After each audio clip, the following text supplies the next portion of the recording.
myself without any words. I got so high, strapped till I bled. Watching the documentary, what really struck me was how, for Nevermind, the studio was a bit of a gift, somewhere that had got this incredible sound and heritage, but was kind of punky and cheap.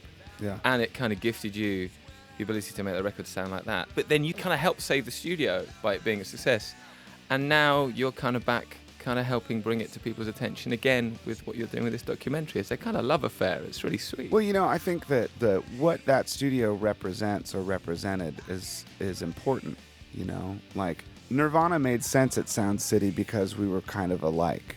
We didn't need much. We just needed to be ourselves. And it's sort of the same with Sound City. Sound City had that same board, mixing desk, recording console for 40 years. And they never upgraded and they never changed it because they didn't need to. It did what it did, and it had a vibe and it had a sound, and it was a one-of-a-kind board. Same with the room. The room was just linoleum tile and like perforated soundboard on the wall. It wasn't fancy, but it didn't need to be because it just sounded so good. It was entirely real. So the artists that recorded there, they all sort of reflected that same vibe or idea.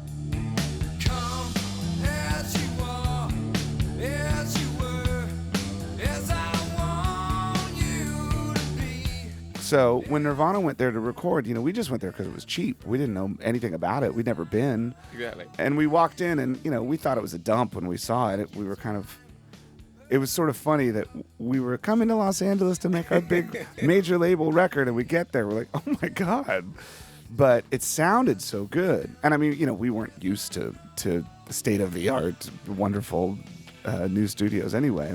To me, it represents something really important and almost like a lesson for everyone, or everyone should realize that the most important thing is that you be yourself, Sound City never tried to be anything but Sound City. Nirvana never tried to be anything but Nirvana. And the same thing could be said for Tom Petty or Neil Young or a lot of the bands that recorded there. Fortunately, when Nevermind became popular, Sound City became popular again too. And I was very happy about that. Like, oh wow, now all of these people are appreciating it for the same reason that we did. Rage Against the Machine went there and made their record the same way. I mean, they went one step further and recorded it live.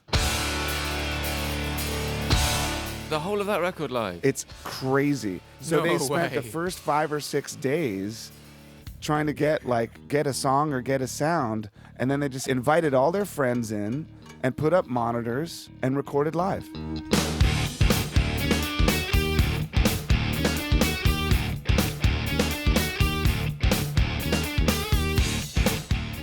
That record is a live record. People don't know that. Wow. They got half the record in the first night. And it's one of the most incredible albums of all time because it was done live in the big room at Sound City. That's what Sound City would do. So, I mean, to me, making the movie was mostly just to sort of pay tribute to that.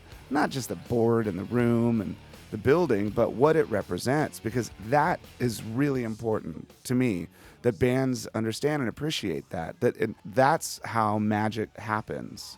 If you would have put Rage Against the Machine in that state-of-the-art place down the street and plugged them into a computer with some like modern day producer, I guarantee you wouldn't get that same album. So fortunately, we got that album that we got because they went to Sound City. Yeah.